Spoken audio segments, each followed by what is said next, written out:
자녀분들이 이제 도박 문제가 있는 이제 부모님들이 도저히 타일러서는 안 되는구나 싶을 때 이제 경찰에 좀 신고를 하게 되는 경우들도 많이 발생을 하는데요.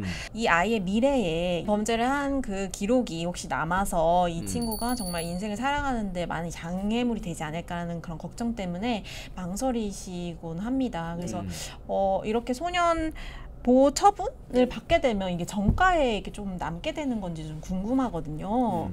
소년 보호 처분은 전과는 아니에요. 전과로 남지 않고 다른 사람들이 조회를 할 수 없습니다. 네, 애초에 소년법 자체가 소년을 처벌하는 게 목적이 아니라 소년을 교화해서 다시는 재범을 하지 않도록 하는 게 목적이기 때문에 소년의 어떤 주홍 글씨를 찍는다고 할까 낙인을 찍지 않는 게 굉장히 중요하거든요. 그래서 다른 기관들이라든지 뭐 취업할 때, 뭐 공무원이 될 때 조회를 할 수가 없고요. 그렇다면 이제 성인이 됐을 때 범죄를 저지르는 경우도 있잖아요. 범죄를 저지르면 이제 수사를 하고 어떤 과거의 어떤 이력들을 이제 조회를 할 텐데 그때는 어떤 소년 보호 처분의 기록들이 남아 있습니까? 경찰, 검찰 같은 경우에는 수사 기록과 전과 기록, 소년 보호 처분 기록을 조회를 할 수 있습니다. 그래서 그게 이제 쫙 조회가 돼서 법원의 판사한테까지 올라가거든요. 근데 다만 이때에도 소년 보호 처분은 소년 보호 처분을 받았다라고만 나왔지 구체적으로 몇 호 처분을 받았는지까지는 조회가 안 됩니다. 그러니까 그만큼 소년을 두텁게 보호하려는 거죠. 어떤 사유로까지 받았는지도 죄명은 나옵니다. 네, 죄명은 나오지만 구체적으로 어떤 처분을 받았고 뭐 이런 것까지는 나오진 않습니다. 이게 성인이 됐을 때 이제 전과에 뭐 더 그 가중 처벌이 된다든지 그런 거는 그런 건 아니고 아닐 수 있고요. 그냥 피고인을 이해하는 자료라고 생각하시면 될 것 같아요. 아, 소년 때부터 좀 방황을 했구나 이런 걸 알 수 있는 거죠. 네. 오히려 저희가 추천드리고 싶은 것은 그 말씀드렸던 사연에서 자녀의 미래가 걱정돼서 뭐 고민하셨다고 했잖아요. 그러면 경찰에 신고하시는 것보다요. 곧바로 학부모 통고라는 것을 이용하시면 좋습니다. 학부모 통고 제도는 뭐냐면 학교장 또는 학부모, 기관장 그런 분들이 곧바로 관할 소년법원에 통고라는 걸 합니다. 지금 우리가 데리고 있는 학생이 문제 행동을 하고 있다, 범행을 하고 있다라고 통고를 해서 알리면 수사를 거치지 않고 곧바로 재판이 열립니다. 그렇게 되면 장점이 뭐냐면 수사 기록조차 남지가 않아요.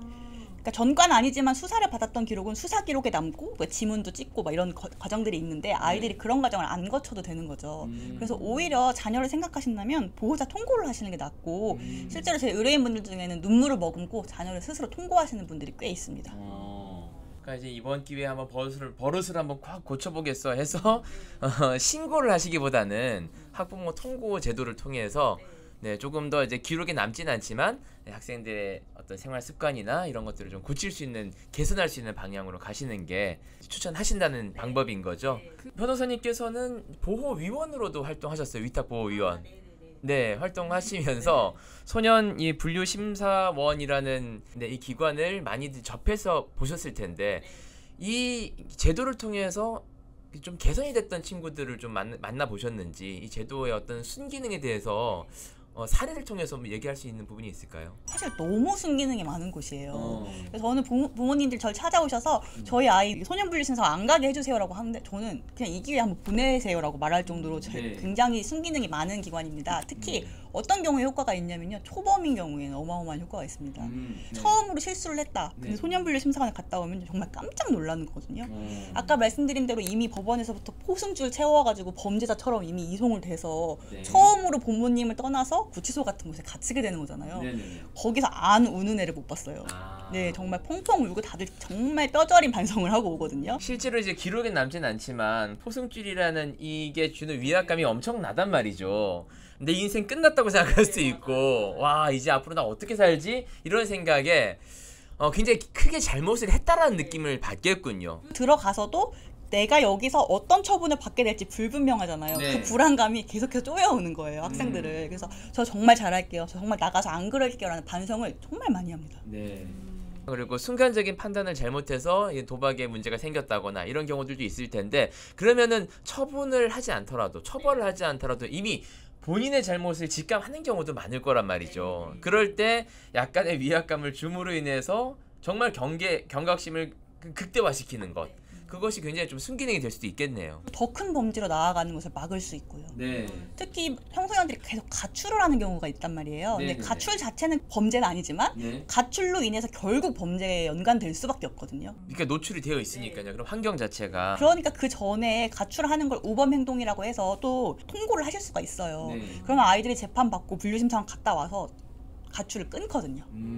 그러면 더 큰 범죄로 나아가지 않도록 막을 수 있는 효과도 있어서 충분히 고려하실 만한 제도입니다. 이 학부모 통고라는 건 도박 문제 말고도 통고할 수 있는 건가요? 네네네. 저 그냥 가출만 하는 친구도 통고해서 이제 경고를 주는 경우들이 있었거든요. 이 통고를 하는 방법은 어디서 할 수 있는 건가요? 어렵지 않은 게요. 그냥 통고서라는 게 있어요. 그 인터넷에 그냥 뭐 학교장 통고서, 학부모 통고서를 검색하면 양식이 있는데 그거를 관할 소년부에 그냥 우편으로 제출을 하든 직접 제출하든 제출만 하시면 됩니다. 우리 학생들 때문에 속 썩이는 부모님들 그리고 선생님들 많이 계실 것 같은데 뭐 겁을 주자는 의미라기보다는 이 학생들의 어떤 행동과 생활 습관을 이제 개선하자는 측면에서 이 학부모의 통고 그리고 소년분류 시민사원을 일단 좀 긍정적으로 바라보는 시각을 좀 변화시키는 것도 좀 필요할 것 같네요. 도박 문제에 있어서 밑바닥의 경험이 중요하다 이런 얘기를 하는데 사실 청소년기에 밑바닥 경험을 하기 너무 어렵고 그리고 청소년뿐만 아니라 20대 분들도 문제가 아주 심화되지 않았을 때는 충격적인 경험의 기회가 적단 말이죠. 그러다 보면 이제 자기가 뭔가 개선을 해야 된다는 생각을 덜 하게 되는데 이 어떤 제도를 통해서 정말 아이들이 그 자기 잘못을 깨닫게 되는 그 기점이 된다면 정말 유용하게 또 활용할 수 있는 부분이 있는 것 같습니다. 맞습니다. 네. 청소년은 내가 정말 문제가 생기면은 학부모한테 의지하겠다는 마음이 좀 있잖아요. 네, 누군가는 해결해 주겠지. 마음속에 어느 정도의 믿는 구석 같은 게 있거든요. 네, 그런 것들을 약간의 어떤 독립의지 같은 걸로 키워주는 용도로 활용하시는 것도 저는 꽤 괜찮지 않을까라는 생각이 드네요. 한국도박문제예방치유원 상담사 분들은 원칙상 이제 대리변제를 해주지 말아라. 그래야 도박문제 개선의 여지가 있다라고 안내를 드리지만 그 경찰관이나 그 학교 측은 빨리 이제 빠른 협의를 통해서 이 사건을 조금 마무리하자라는 측면에서 좀 대리변제를 이렇게 요청하시는 경우들이 많다고 현실적으로 있다고 들었는데요.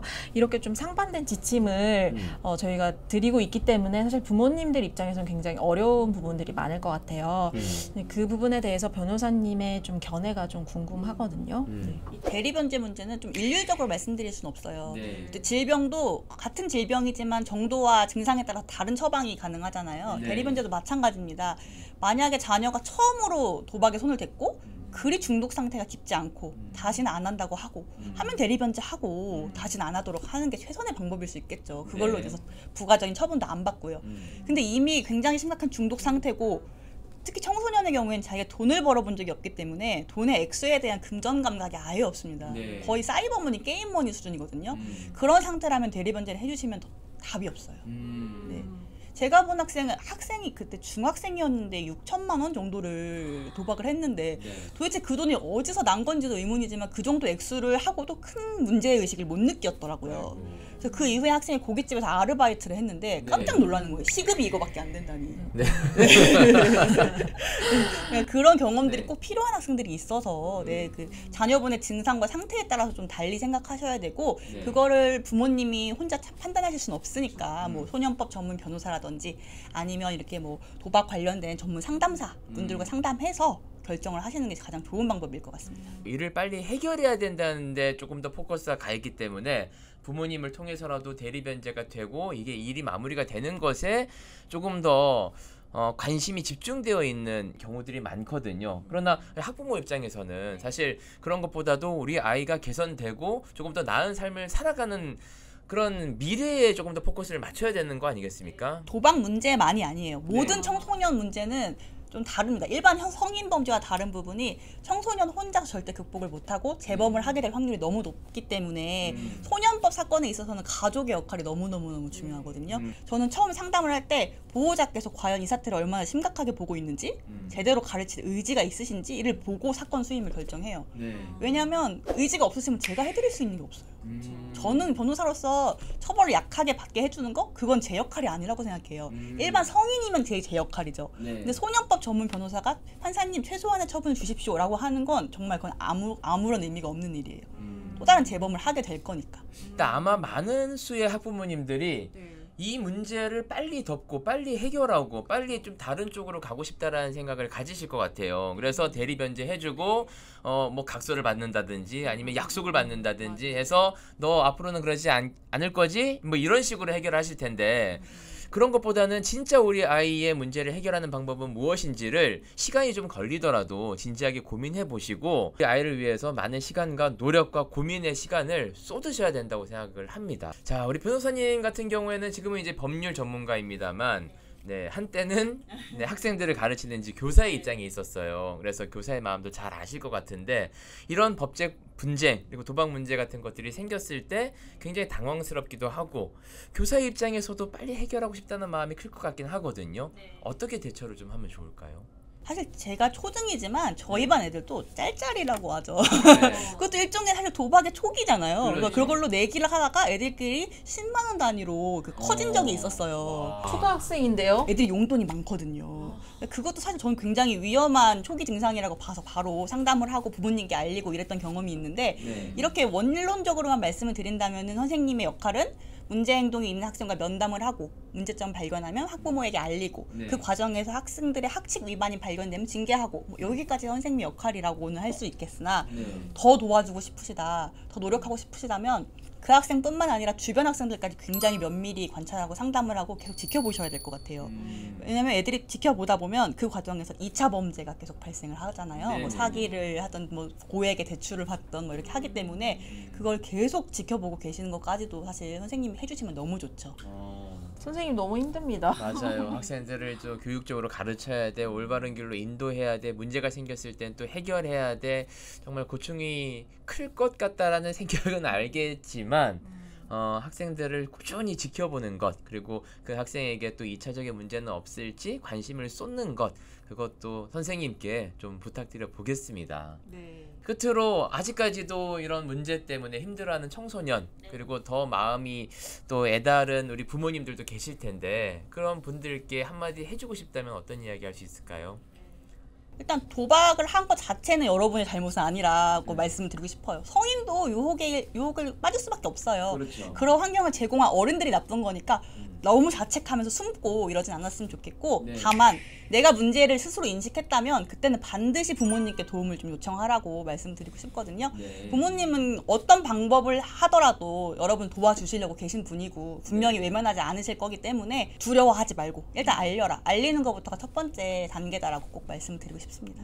도박에 빠지는 데는 여러 가지 요인이 있을 수 있습니다. 환경적인 요인 때문에 뭐 실수를 하게 된다거나 어쩔 수 없이 뭐 빠지게 되는 경우도 있는데 그걸 오롯이 본인의 문제 탓으로 돌린다 그러면은 자책을 하는 문제가 생길 수 있으니 그것보다는 문제를 해결하고 조금 더 긍정적인 미래로 나아갈 수 있는 쪽에 초점을 맞추시면 어떨까라는 생각이 드네요. 오늘 청소년 도박 문제에 대한 이야기 그리고 법률 자문도 받아봤는데 승아님 혹시 뭐 달라진 생각이 있습니까? 저는 이 소년분류 심사원이라는 것에 대해서 전혀 사실 몰랐었거든요. 근데 이제 청소년 내담자분들 인터뷰하면서 이런 곳에 가는 친구들이 있고 그것 때문에 부모님들이 굉장히 많이 스트레스 받아 하시고 힘들어 하시는구나를 알게 됐어요. 그래서 이제 변호사님을 뵙게 된 건데 이 소년분류 심사원의 순기능에 대해서 오늘 정확하게 좀 알고 가는 것 같고 정말 이게 뭐 기록에 남거나 그런 게 아니기 때문에 아이의 어떤 미래를 위해서 성장을 위해선 필요할 수 있겠다라는 좀 생각이 들었습니다. 그리고 굉장히 유용한 학부모 통고 제도에 대해서 오늘 알게 돼서 이 영상을 보시는 학부모님들이 좀 활용하시면 굉장히 도움이 되시지 않을까 싶습니다. 어떻게 보면은 학생이기 때문에 가질 수 있는 혜택이라고도 볼 수 있지 않을까라는 생각이 드는데 학부모 통고 적극적으로 활용해 주시는 것 추천을 해 드리도록 하겠습니다. 진심 어린 이야기 나눠주신 우리 변호사님께 감사의 말씀 드리면서 저는 여기서 인사드리도록 하겠습니다. 함께해 주신 여러분 고맙습니다. 감사합니다.